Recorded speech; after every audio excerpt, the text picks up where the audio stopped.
Hello and welcome to this very special episode of Dum Dum Die, an all-female, all-awesome D&D 5th edition homebrew podcast and live interactive Twitch stream. This one is not live because we had to pre-record this before Nicole left for China. Wednesday's not here because we wanted to just have a post-mortem of season 1 of The Shadows. With the two sisters who were kind of the focal point for the season story. They were played by... Let them introduce themselves. They will introduce themselves. Hi, I'm Nelly, and I've been playing a half-elf named Kiera Nightingale. Hi guys, my name is Nicole, and I was playing the character Xaci Xavier, who was a sorcerer. Please note there are some spoilers, so if you'd like to go back and watch and listen, please do that. Otherwise, continue as you were. So I think let's maybe just start with what the plot line is and what the story is of your characters, and then we'll discuss the final episode. So what is the plot? Because when they started building their characters, Nelly sent me a message and she's like, I'm going to be looking for my sister, but I don't know what happened and my memory was lost. And I was like, yes, that's a great something I can pull on. And then Nicole WhatsApped me sneakily and she's like, what if I'm Nelly's sister? And I was like, Yeah. I thought it would be very interesting because I think it just creates content within the storyline. But also I think between the characters it creates that kind of sense of, even though we know each other outside of Dum Dum Die, it's almost like I still have to be sneaky and I still have to like keep secrets. And I thought it was a pretty cool idea. It worked quite well because we're both sorcerers and we kind of have similar kind of cantrips or even abilities. So if by accident, it wasn't planned. It wasn't even planned. This was not planned. It was at like all. completely separate, completely differently done, but like it kind of works out well to explain why we have so much overlap. And it's kind of funny that we never would have noticed this as people in the same guild, but maybe we're just too much in our own heads to be like, hey, you're quite similar to me. Yeah. And how was it playing? Because obviously, Nelly, you found out of character that you knew she was your sister. So was it tough? And or did you get sometimes when you were playing, you were like, oh, that's so deep, but I don't know that. Okay.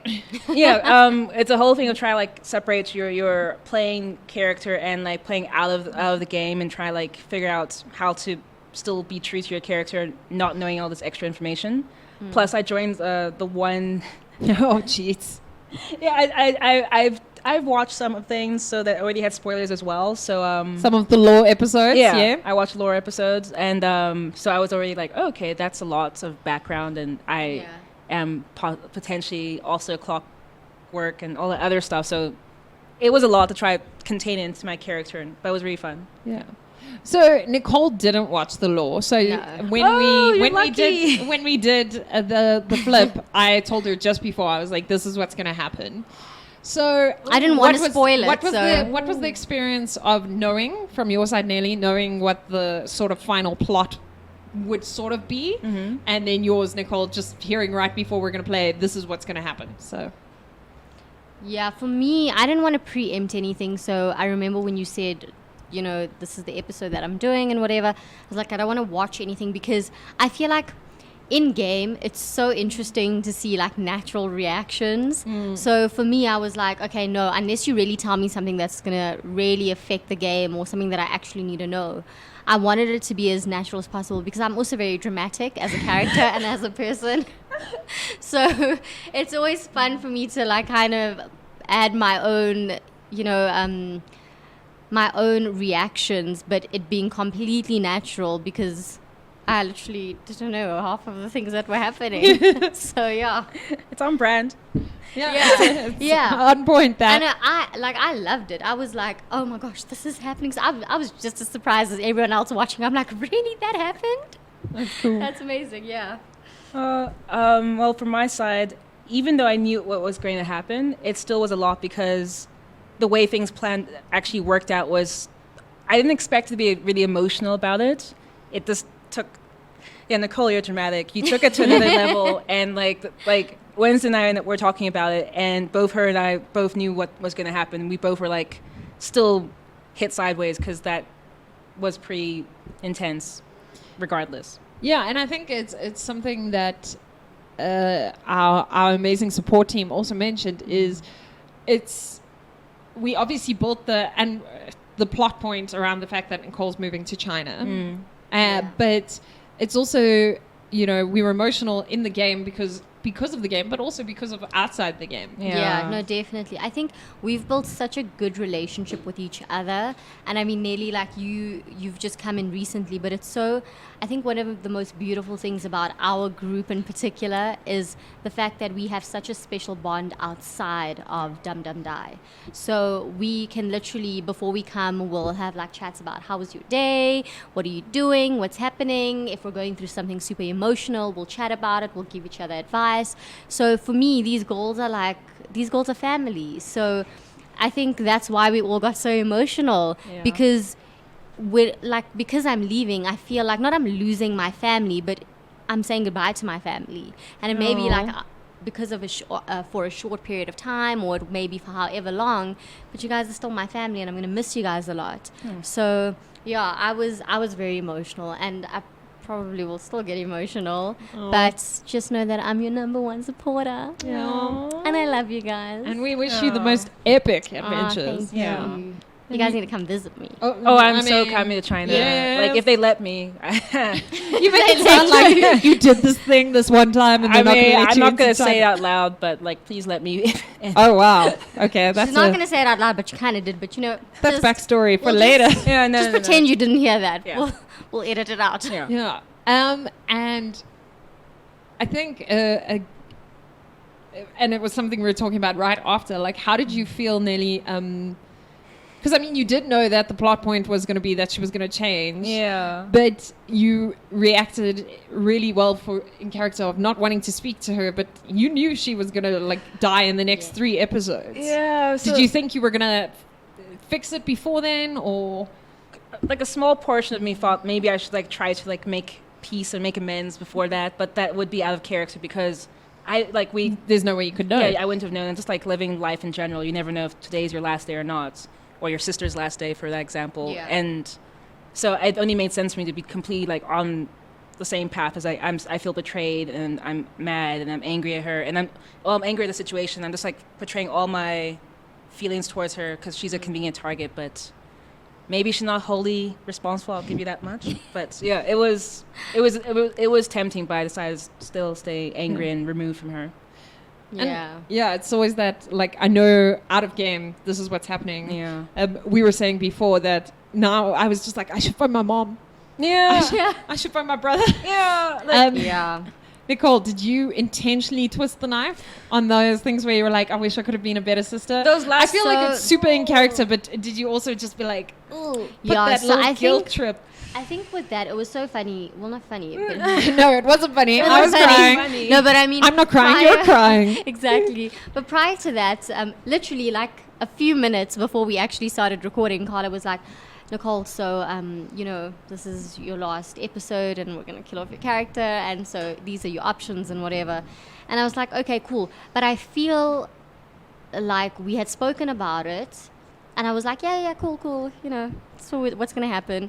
And then you get into it, and then it actually happens, and then you get super emotional. But the whole point of me even saying to your character or sending her that instant message was, I wish I could have been the sister that you needed me to be, was because I also feel like in reality, when something like that happens, you kind of, you know, people always say that you kind of, you have many regrets, and that's when people get sentimental and they kind of do those sort of things. So it was almost like an apology that you never directly got from me throughout the game, because I mean in character we would be fighting and I'd be like, well, I was doing this for your benefit, and even though you didn't understand it at the time, it was almost like a way of me saying, like, I'm sorry, but I really do wish I was that sister that you needed me to be, but I was still there, like, protecting you even though you didn't know it.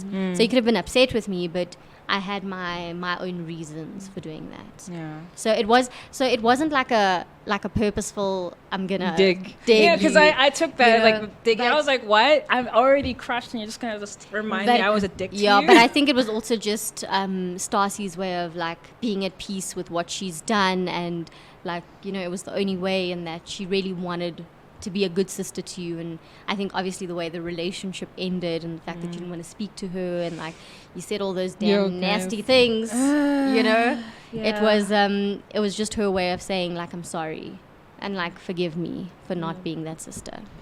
And since you were new to Dungeons and Dragons when you started Dum Dum Die, and you've only been playing in Dum Dum Die, how does it feel to have your first character death? It was super emotional, guys. I was saying to Carla just before that, I was like, I mean, I'm okay with playing like a murderer. I've always wanted to play a murderer. Because I told her she would flip, right? And then it's just like, it's so strange because I feel like you put so much love and like you put so much effort into a character that it essentially becomes a part of you. So, and I mean, I think especially with like Firebolt, like we were making jokes and we were like, she lived in Firebolt and now she died in Fire, you know, that kind of guys, reference. it's too soon. It was so, like I felt so sad because I'm like, no, I can't Firebolt anything. Like, you know, so yeah, it's very heartbreaking because you put a lot of love and support and you want like the people who are watching, you want them to enjoy the character, and essentially you're playing these characters and you're giving them that kind of entertainment because you know it's something that they might enjoy or that you would want them to enjoy. So when your character dies, you kind of feel like a piece of you is dying slowly inside. I mean, on that, Nelly, so since you're new to Dum Dum Die, do you feel that your attachment to this character is a little bit different to the characters that you're like, inverted commas, for want of a better way to say it, more casual tables? Well, I don't know. I've played in other campaigns where I still get very attached, and I wouldn't say I'm promiscuous. Character promiscuous. Oh, yeah. But like, there are times Tinder. It's my brand. Yeah. I played Character Tinder. I played so many different characters, and like I get attached to them in different ways that gave it a bit more like emotional weight in that sense with other people experiencing what you're experiencing at the same time. So that was heavy. It's so strange because remember when we had our argument scene where like I finally told you like who my mom was and whatever. Our mom. Our mom. Excuse you. It was so crazy because after I had left, I felt like we were actually fighting. I was like, because we got so into it, and then I was like, I was actually like super mad, guys. It was, I don't know, it was like really hectic. Because I think it ended up being a very tense atmosphere in the room because everyone started feeling like, oh my gosh, it feels like it's really like we're actually fighting, and it didn't feel like we were gonna be okay after that. So that was quite tense. Yeah. And I think, I mean, this is all a recap episode of sort of the journey and where the sisters are or where the one sister is currently. But also it's from us just to really say thank you, Nicole, for being such a good player and for coming out of never playing and being like, what is going on, to being a spectacular role player. Oh, thank you, guys. I didn't know. Ask Carla. Even up until now, I'm like, guys, which dice am I supposed to roll? Look, I've got no judges. I really have no judges. I rolled a D12 once, like the whole night, thinking it was my D20. Like, just be like, I was like, I can't get over 12, guys. These dice suck.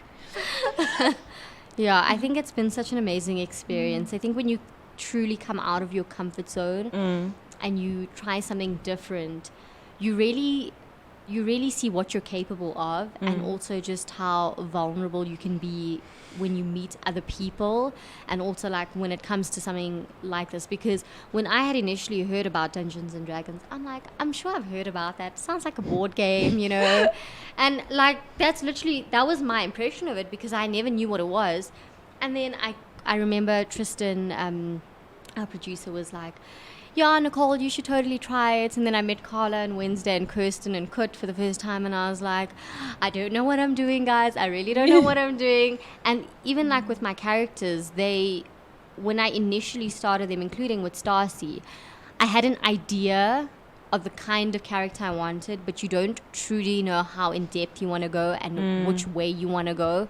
So like with Stacy, even though she has all this emotional baggage, the point of her coming across as the sexy, sultry, like, you know, casual-eyed woman. That evil eyeliner. That evil eyeliner. Like, you know, those are like facades. So you know the outer appearance, and it's the same in reality. Like, you know someone and you can judge them based on whatever you see, but you don't truly know who they are and you don't know what they're going through. And I think that's the beauty of being able to do something like role-playing, is that we each have different ideas of like what each character is or what they could potentially be. So that for me is like super amazing. I love that aspect of it. And it's the adventure changes. So not only do I, as the GM, change the journey your character goes, but it's the people you play with, right? 100%. And I mean, Nelly, you've played in lots of campaigns. Yeah. And do you find that as well? Like the character you thought, okay, this is what my character's going to be, and then all of a sudden, just from the adventure or just from getting into it more, it changes. Yeah, that tends to be the case where like I'm a planner, okay? So I have a clear-cut idea as to what's going to happen, how things are going to go, and nothing goes according to plan. And it's exactly that. Like emotions get caught up, or like it's also like how the situation changes or how you react to situations that you wouldn't have planned, and you can't plan emotion right on the spot because it's just it's instinctual and all that. And then also what I really like is that I think for me anyway, the longer I've played, the more I feel like I'm reflecting parts of myself through different characters. So like it may be I played like boy mages and like very vastly different people from myself, but every character I've ever played has felt like they represented something different about me every time. So that brings the question: what does Kiera represent for you? I think Kiera kind of represents like a part of my life where I was still like a lab rat. I was a postgraduate student, and I felt like, you know, like you have an idea as to what you're striving for. You have a goal, like I want to get this degree. I want to eventually be a doctor, do this or do that. But you feel like that in between state where you feel like you're in a rat where you're like stagnant, and you have to keep reminding yourself why you're doing this. So like when you're crying yourself to sleep, and you know you're at a lab at like 3 a.m. on a Saturday night because your cells keep dying. That type of stuff. That's where I was mentally. So Kiera kind of felt like that weird, that stagnant point in my life where I'm here and I know I'm here for a reason and I have a goal for a reason. Yeah. But it still feels like a weird pseudo space. And then me waiting for my sister, but not being sure how to do that, and me trying to get my degree. Yeah. Which you got it now. Yeah, I got that degree. So there's that. Yeah, so that's done. That's behind me. Thank you. Never again. I don't know. Maybe I'm lying. I might like to go back, but when I'm 50 and I have like tons money. of time. When you have money. Money and time. Money and time. Yeah. Things we all need. Yeah. Gosh, yeah.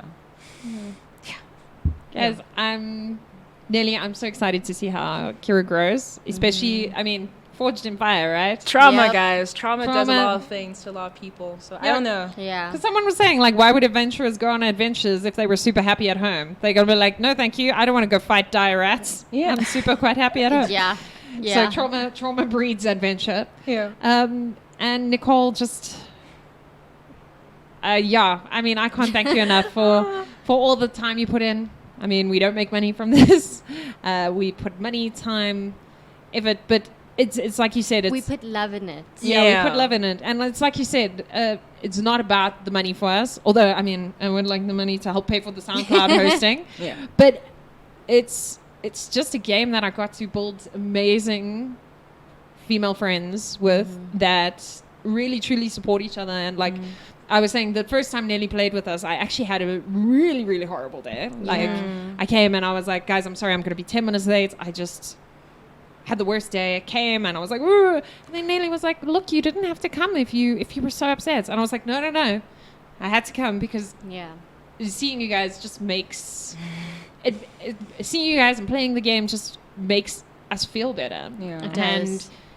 And, 100%. You know, I just thank you for being my friend, and thank you for being at our table. And we wish you guys know me. Don't look at me. You're gonna make me cry now. Okay, I'm gonna try not to cry this whole time. I don't want to cry. Please. We wish you the most amazing adventures. We do, guys. I'm gonna really miss you guys, and thank you for making this so easy. Well, I tried. Fun above rules, guys. Fun above rules. Look, I mean, Carla's the only GM I've ever had Okay, so I'm definitely the best, yeah. and She's also my most the worst favorite. GM she's ever had as well. Because No, of everyone, no. I'm the best and the worst. No, that's not say No. the best. The best. Honestly speaking, I mean, I don't think I need to have any other GMs, but Oh. I promise you. Oh, she's a playing- monogamous kind of No, player. but Oh. playing Monaga with Carla. Monaga GM. But honestly, guys, playing with Carla, I think, you know, someone who understands you as a person, who understands that you are a human being, who understands that you have issues in life, who understands that, you know, everyone has problems, everyone has shitty days. I think the fact that you still come and you still show up. By the way, I've never met anyone more busy than Carla ever. So Carla is studying, she's working, she does Hustling. burlesque, she does so many things on the side. And I'm just like, and then you still come and you show up and you put in that time and you put in that effort after a really long day. And guys, some weeks are just shitty weeks, I promise you. We just, you know, we like I said, we deal with so much nonsense. But the fact that you still come and you still make it so enjoyable for all of us. And have a good time, man. We love And love support you. spaces. And Yeah. we Okay, appreciate you. We love support. And beyond Francois and words. Trevor, guys. We love you guys so much.